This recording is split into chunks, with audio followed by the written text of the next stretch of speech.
Om Swastiastu. Perkenalkan, nama saya Komang Ayu Sudiani, nomor absen 18, NIM 2202612010-287 dari kelas C Pemasaran Pagi. Nah, di video kali ini saya akan menjawab soal UAS dari mata kuliah Etika Bisnis. Langsung saja ke pertanyaan nomor 1. Ke pertanyaan, ada pun sebuah kasus, yaitu seorang karyawan membocorkan kepada media bahwa perusahaannya memasukkan laporan keuangan. Akibatnya, perusahaan rugi besar secara reputasi dan karyawan tersebut dipecat. Nah, jadi pertanyaannya, apakah tindakan karyawan tersebut etis?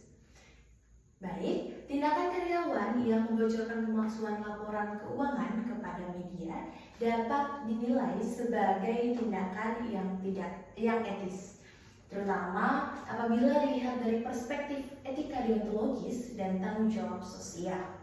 Nah, dalam pandangan etika deontologis yang menekankan pentingnya kewajiban moral, seorang individu dianggap bertindak etis apabila melakukan sesuatu karena hal itu adalah benar, bukan semata-mata karena hasilnya. Nah, dalam hal ini, karyawan memiliki kewajiban moral untuk mengungkapkan kebenaran demi kepentingan publik, termasuk investor, regulator, dan masyarakat luas.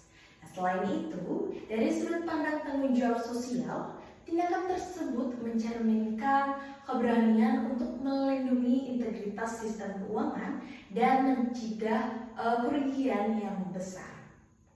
Nah, namun demikian, aspek prosedural yang perlu diperhatikan jika tindakan pembocoran dilakukan tanpa terlebih dahulu menempuh jalur pelaporan internal atau mekanisme whistleblowing yang tersedia dalam perusahaan, maka tindakan tersebut dapat dianggap melanggar etika proporsional. Baik, pertanyaan selanjutnya dari kasus tersebut yaitu, bagaimana perusahaan sebaiknya memperlakukan whistleblower? Nah, perusahaan seharusnya memperlakukan whistleblower secara adil dan memberikan perlindungan yang memadai sebagai bentuk komitmen terhadap prinsip tata kelola perusahaan yang baik. Nah, whistleblower yang mengungkapkan pelanggaran hukum atau etika dalam organisasi berperan dalam menjaga transparansi dan akuntabilitas perusahaan. Nah, oleh karena itu, perusahaan perlu menyediakan sistem pelaporan internal yang aman, rahasia, dan dapat dipercaya untuk mendorong pelaporan tanpa rasa takut akan pembalasan. Nah, selain itu, whistleblower harus dilindungi tindakan balasan seperti pemecatan, penurunan jabatan, atau perlakuan diskriminasi lainnya sesuai dengan prinsip keadilan dan regulasi yang berlaku seperti Undang-Undang Perlindungan Saksi dan Korban. Baik, lanjut ke soal yang nomor 2. Adapun kasusnya yaitu sebuah pabrik tekstil membuang limbah cair langsung ke sungai tanpa pengolahan karena alasan efisiensi biaya. Padahal hal itu merusak ekosistem dan kesehatan masyarakat. Nah, pertanyaannya, analisis pelanggaran etika yang terjadi dalam kasus ini. Nah, tindakan pabrik tekstil yang membuang limbah cair langsung ke sungai tanpa melalui proses pengolahan merupakan bentuk pelanggaran yang serius terhadap etika lingkungan dan etika bisnis. Nah, secara moral, tindakan tersebut melanggar prinsip keadilan dan hak masyarakat untuk hidup dalam lingkungan bersih dan sehat. Nah, dalam perspektif etika utilitarisme, keputusan ini jelas merugikan lebih banyak pihak, terutama masyarakat sekitar dan ekosistem sungai, hanya demi efisiensi biaya internal perusahaan. Selain itu, secara deontologis, perusahaan memiliki kewajiban moral untuk tidak menyakiti atau merusak kehidupan makhluk lain termasuk alam dan manusia. Nah, perbuatan ini juga bertentangan dengan prinsip tanggung jawab dan kepatuhan karena hal ini mengabaikan kewajiban hukum serta norma sosial yang berlaku mengenai pengelolaan limbah industri. Pertanyaan selanjutnya dari kasus tersebut yaitu, apa tanggung jawab moral perusahaan terhadap masyarakat dan lingkungan? Nah, perusahaan memiliki tanggung jawab moral yang besar terhadap masyarakat dan lingkungan sebagai bagian dari komitmennya terhadap etika sosial dan keberlanjutan. Nah, dalam perspektif Corporate Social Responsibility atau CSR, perusahaan tidak hanya bertujuan untuk memperoleh keuntungan, tetapi juga wajib meminimalkan dampak negatif kegiatan operasionalnya terhadap lingkungan dan masyarakat. Nah, tanggung jawab moral ini meliputi kewajiban untuk menjaga kualitas lingkungan hidup, memastikan tidak terjadi pencemaran, serta menghormati hak-hak masyarakat untuk mendapatkan air bersih dan lingkungan yang sehat. Nah, selain itu, perusahaan harus menjadi agen pembangunan yang bertanggung jawab, yang berperan aktif dalam menjaga keberlanjutan sumber daya alam demi generasi mendatang. Baik, pertanyaan terakhir dari kasus ini adalah rekomendasikan solusi kebijakan internal yang beretika dan berkelanjutan. Jadi, beberapa solusi kebijakan internal yang beretika dan berkelanjutan yaitu yang pertama, mendirikan unit pengelolaan lingkungan internal yang bertanggung jawab dalam merancang, mengimplementasikan, dan mengawasi sistem pengelolaan limbah secara profesional sesuai standar baku mutu lingkungan. Yang kedua, yaitu mewajibkan penggunaan instalasi pengolahan air limbah atau IPAL untuk memastikan seluruh limbah cair yang dihasilkan telah melalui proses pengolahan sebelum dibuang ke lingkungan. Yang ketiga, yaitu melakukan audit lingkungan secara berkala, baik internal maupun eksternal, untuk mengevaluasi ketaatan terhadap kebijakan lingkungan serta mendorong perbaikan berkelanjutan. Soal yang ketiga, dengan kasus sebuah perusahaan skincare mempromosikan produknya dengan klaim membuat 10 tahun lebih muda hanya dalam 7 hari tanpa uji klinis yang valid. Nah, pertanyaannya, apakah praktik tersebut etis? Nah, jadi praktik promosi yang dilakukan oleh perusahaan skincare dengan mengklaim bahwa produknya dapat membuat kulit 10 tahun lebih muda hanya dalam 7 hari tanpa dasar uji klinis yang sah merupakan tindakan yang tidak etis. Nah, dalam perspektif etika bisnis, tindakan ini tergolong sebagai misinformasi atau penyesatan konsumen yang bertentangan dengan prinsip kejujuran, integritas, dan transparansi. Nah, klaim yang tidak didukung oleh bukti ilmiah valid yang melanggar prinsip etika deontologis karena perusahaan bertindak tidak memberikan kewajiban moral untuk berkata jujur dan tidak merugikan pihak lain. Nah, selain itu, dalam kerangka etika konsumen, perusahaan memiliki tanggung jawab moral untuk menyampaikan informasi yang benar, akurat, dan dapat diverifikasi agar menjamin hak konsumen atas informasi yang dalam perlindungan dari praktek yang merugikan. Baik, pertanyaan selanjutnya yaitu bagaimana hubungan antara etika dan tanggung jawab sosial perusahaan dalam hal ini. Nah, jadi etika dan tanggung jawab sosial perusahaan atau Corporate Social Responsibility memiliki hubungan yang erat dan saling melengkapi. Dalam konteks ini, etika menuntut perusahaan untuk bertindak jujur, adil, dan bertanggung jawab dalam setiap kegiatan bisnisnya, termasuk dalam strategi pemasaran dan komunikasi kepada publik.